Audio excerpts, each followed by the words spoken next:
Hello students, welcome to English session. Today I will explain lesson number 6 from NCERT book Standard 8 and the chapter name is This is Jodi's Phone. Now very first let's look upon the glossary. See, what is the meaning of drift back to means go back to. Dilated means enlarged. Third, keep your head. The meaning of keep your head means stay calm in difficult situations. Acorns means small brown nuts.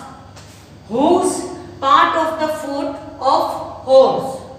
Adjacent means nearby. Parted means pushed aside. Hoist, pull up higher. Tumbled means fell. Many meanings are there which I will explain you when I will explaining you, that time I will tell you the meaning of these hard words again. Now see students, this is the story of a little boy and a father who went to forest, and there Jodi's father had been bitten by a rattlesnake. Now what happened, that they used the liver of fawn. Fawn is just a female deer, the liver of fawn, and now cure himself. Now what happened next in this story we will know.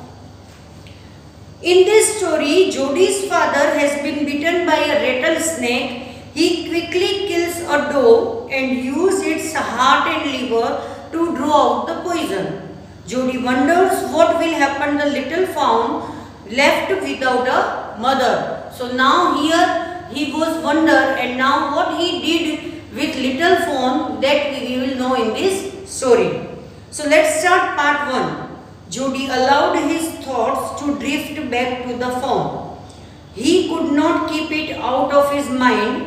He had held it in his dreams in his arms. He slipped from the table and went to his father's beside. Penny is the name of his father, Jodi's father. Penny lay at rest. His eyes were open and clear, but the pupils were still dark and dilated. Dilated means enlarged. Okay. Jodi, rattlesnake is a very poisonous snake. So when the rattlesnake beat the Jodi's father, that time they used the liver and heart of doe. And that time the Jodi was worried about the little fawn, that what will happen because his mother was died. Jodi said, "How are you feeling, Pa?" "Just fine, son. Old Death has gone thieving elsewhere, but wasn't it a close shave?" "I agree." He said that old Death has gone because it was so bad experience of his that he was totally died, but how he saved himself, that he was very thankful. "I agree." Penny said, "I am proud of you, boy, the way you kept your head and did what you needed." Because that time only Jodi was there, and he was saying thanks to his son, that so that he could save his life. "Pa, yes son. Pa, do you recollect the doe and the fawn?" "I can never forget them. The poor doe saved me, that's certain." "Pa, the fawn may be out there yet. It might be hungry and very scared, because it was very little. The fawn was very little, and Jodi was thinking that what he was doing without his mother." "I suppose so.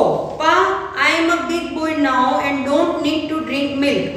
Why don't I go and see I can find the fawn and bring it here and raise it?" Penny lay quiet, staring in the ceiling. "Boy, you haven't got me hemmed in." Hemmed in means that we can't say no. The Jodi was asking to his father that why didn't I go to the forest and I brought that fawn at home, because now I am not a younger boy. I have grown up and now I am not drinking my milk. So I thought that let's brought it and raise it to our home. And that time the Penny was surprised and he was not in that condition to say no it, because he knows very well that the doe's liver and heart were used to cure himself. You are smarter than boys of your age. We took its mother and it wasn't to blame. Surely it seems ungrateful to leave it to starve. Son, I can't say no to you. I never thought I would live to see another day.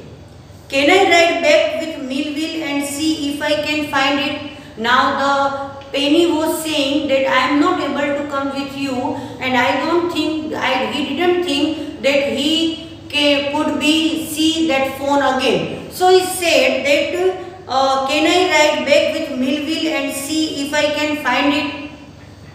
Tell your ma, I said you can go. He sidled back to the table and sat down. Sidled back means walk back to the table and sat down.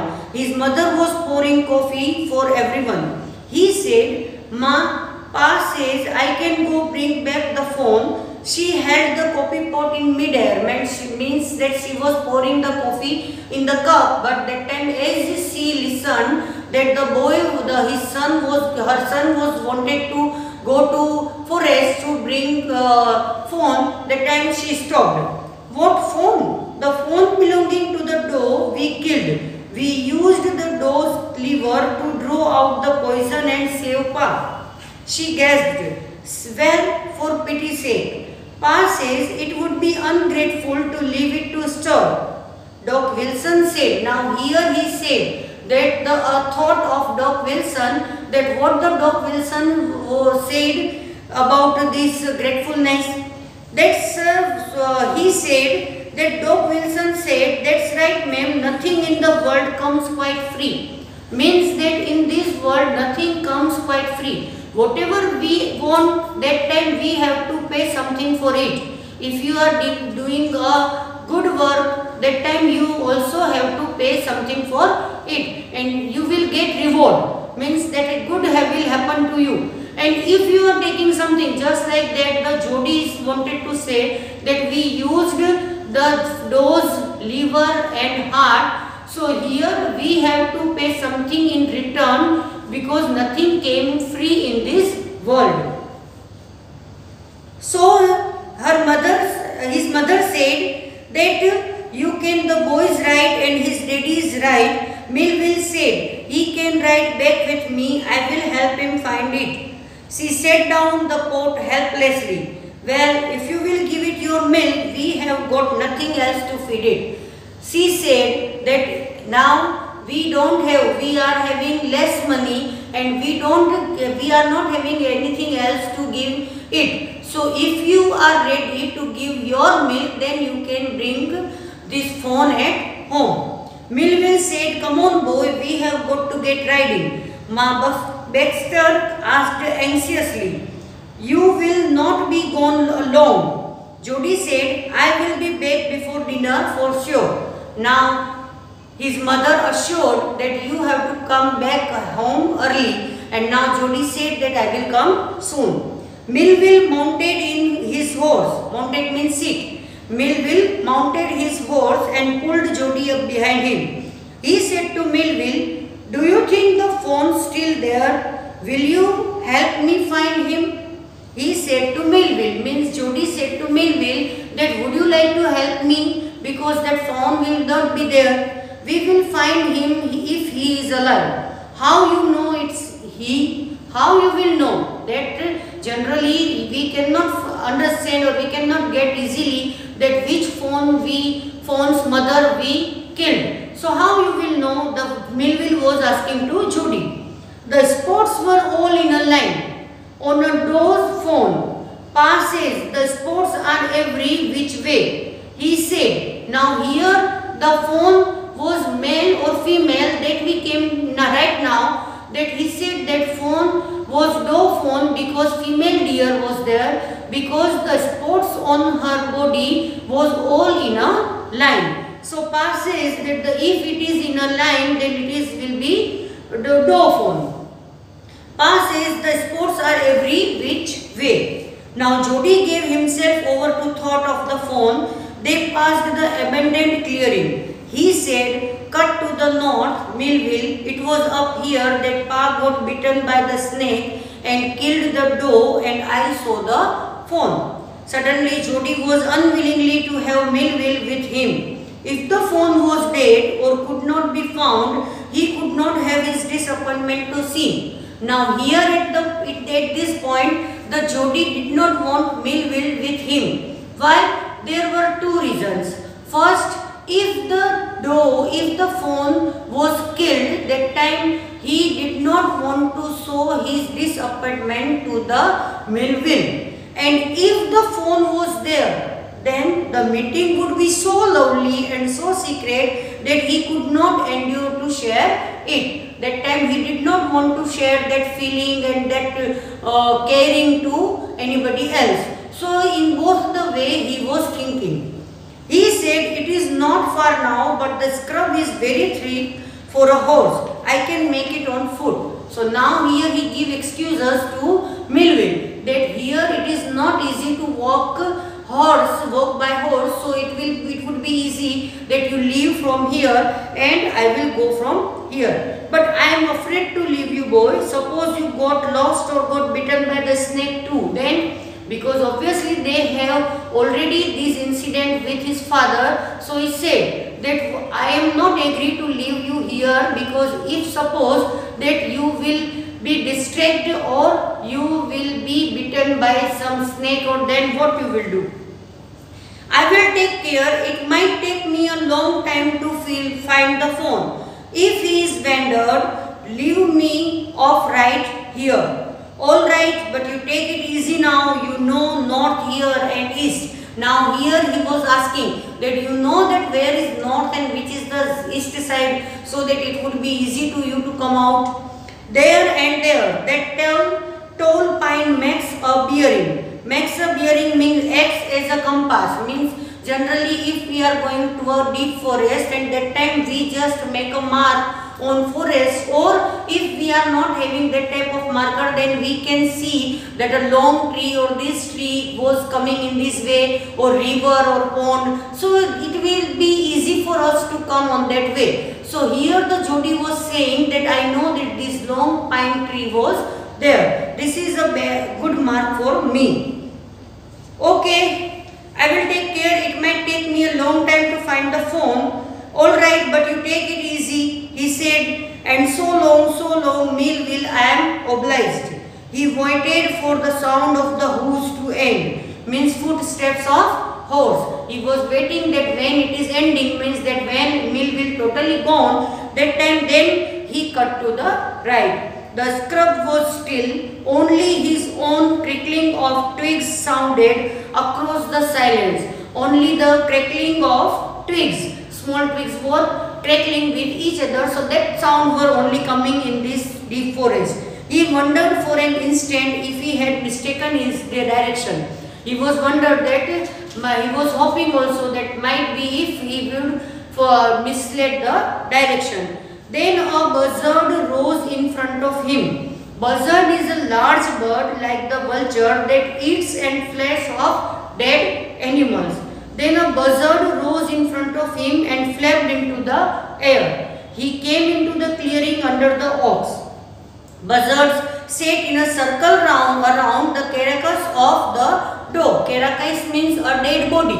And the doe was that whom the Jody's father and Jody killed it. So that at that body, around that body, the buzzards were sitting there to eat flesh of doe. They turned their heads on their long scrawny necks and hissed at him. He threw his bow at them and they flew into the adjacent tree. Adjacent means nearby tree, because that time the Jody was there and he threw stone something on the birds so that they can flew away. So that they flew and they sit near the tree. The sand showed large cat prints, but the big cats killed fresh, and they had left the doe to the carrion birds. It means that their large cat or lion or tiger, whatever we can say, that came and they had eaten the doe, but they have left the small pieces of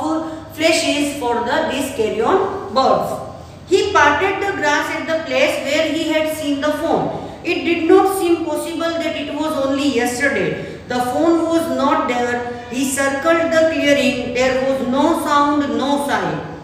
The buzzard clapped their wings, impatient to return to their business. He returned to the spot where the fawn had emerged and dropped on all fours. Studying the sand for the small hoof prints, the night's rain had washed away all tracks except those of cat and buzzards. Now, what was happening? That when he saw the footprints of the big cat, that time he saw that there were also the small prints of fawn. But it was just not clear because only the buzzards and the big cat footprints were there, because the night rain was washed away almost all the footprints which was there. Now come to the part 3. Movement directly in front of him startled him so that he tumbled backward. The fawn lifted his face to his. It turned its head with a wide, wondering motion and shook him through with the stare of its liquid eyes. It was quivering. Quivering means shaking slightly. It made no effort to rise or run. Jody could not trust himself to move. Now here he saw the fawn. Movement directly in front of him startled him so that he tumbled backward. So that he fell backward, he can go backward. The fawn lifted his face. He was hiding. The fawn was already in the bushes. So the fawn lifted its face to his. It turned its head with a wide wondering motion. He was surprising. You will see that many of the time the movement of fawn is very fast. So it was moving from side to side. Okay, and it was quivering, and it made no effort to rise or run. Jody could not trust himself to move. He whispered, "It's me." The fawn lifted its nose, scenting him. He reached out one hand and laid it on the soft neck. The touch made him delirious. Delirious means extremely excited, because it was so little that the Jody told him that it's me, and slowly he had a soft touch to him. He moved forward on all fours until he was close beside it. He put his arms around its body. A light convulsion means shivering, a sudden movement of the body passed over it, but it did not stir. It did not stir. A small shivering was there, because obviously if anybody will touch the animals, they were shiver. So it was there, but he did not stir. He stroked his side as gently as though the fawn were a china deer and he might break it. China deer means a clay deer that is easily broken. It was so soft, just like a china deer, so that it can be broken easily. But he was very worried that how he can touch it. Its skin was so very soft. It was slick, means smooth and shiny. Slick means smooth and shiny, and clean, and had a sweet scent of grass, because it was there whole night. So scent of, it was rainy day at night, so the scent of grass was coming from it. He rose slowly and lifted the fawn from the ground. Its leg hung limply. Limply means cannot properly in air. Okay. They were surprisingly long, and he had to hoist the lawn as high as possible under his arm. He was afraid that it might kick and bleat at sight and smell of its mother, because obviously it was so little and it was not going to anybody else. So Jody was worried that it can be bleat me or kick me anytime, because there was no smell of his mother. He struck the clearing and pushed his way into the thicket. It was difficult to fight through with his burden. The fawn's legs caught in the bushes, and he could not lift his own with freedom, because actually it was heavy and his legs were limply down. So it was not easy to carry him. Then also he carried it. Even the Judy was also a small child. He tried to shield his face from prickling vines. Prickling means thorn, the small vines of thorns. Okay, his head bobbed with his stride, his heart thumped with the nerve of its acceptance of him. He reached the trail and walked as fast as he could until he came to the intersection with the road. He walked fast so that wherever the road came, he could reach there easily. Now he reached the trail and walked as fast as he could until he came to the intersection with the road home. He stopped to rest and let the phone down on its dangling legs. It wavered on them, it looked at him and bleated. He said, "Enchanted, I will carry you after I get my breath." And he said that, "Dear, I will again carry you as I will get my breath." He remembered his father saying that a fawn would follow it if he had first been carried. He remembered because once his father told him to Jody that once you will carry it, that time the fawn will follow you wherever you will go. So now he started away slowly. The fawn stared after him. He came back to it and stroked it and walked away again. So now he started to follow Jody. It took a few wobbling steps towards him and cried piteously. It was willing to follow him. It belonged to him. It was his own. He was light-headed with his joy. He wanted to fondle it. Fondle it means he wanted to take care and lovingly it, because now he was started to follow him and romp with it, to call it to come to him. He dared not alarm it. He picked it up and carried it in front of him over to his two arms, and it was so loving that he again carried it into his two arms. It seemed to him that he walked without effort, and he saw that he can also walk without effort. His arms began to ache and he was forced to stop again. When he walked on, the fawn followed him at once. He allowed it to walk a little distance, then picked it up again because it was so little. So Jody knew it very well that now little few steps it is okay. Then again he lifted it up. The distance home was nothing. He could have walked all day and into the night, carrying it and watching it follow. He was wet with sweat, but a light breeze blew through the June morning, cooling him. He was sweating because it was not an easy task to carry the phone. But now there also he was carrying. But now there was a cool breezing was blowing, so it was making him cool. Now the sky was as clear as spring water in a blue china cup. He came to the clearing. It was fresh and green after the night's rain. He fumbled with the latch and was finally obliged to set down the phone to manage it. Then he had an idea. He would walk into the house, into Penny's bedroom, with the phone walking behind him. But at the steps the phone belled and refused. Belled means was unwillingly, because obviously the phone was not able to climb the stairs. He was at his home, so Jody entered the house. He left the phone outside the house and he entered the house. And Jody with the phone also wanted to go inside the house, but there were the stairs, so he was not able to climb it. Phone to manage, then he had an idea. He would walk into the house, into the Penny's bedroom, with the phone walking behind him. But at the steps the phone belled and refused to climb them. He picked it up and went to his father. Penny lay with closed eyes. Johnny called, "Pa, look." Penny turned his head. Jody stood beside him, the phone clutches hard against him. It seemed to Penny that the boy's eyes were as bright as the phone's. He said, "I am glad that you found him." Now his father was happy and he said that, "I am glad that you found him."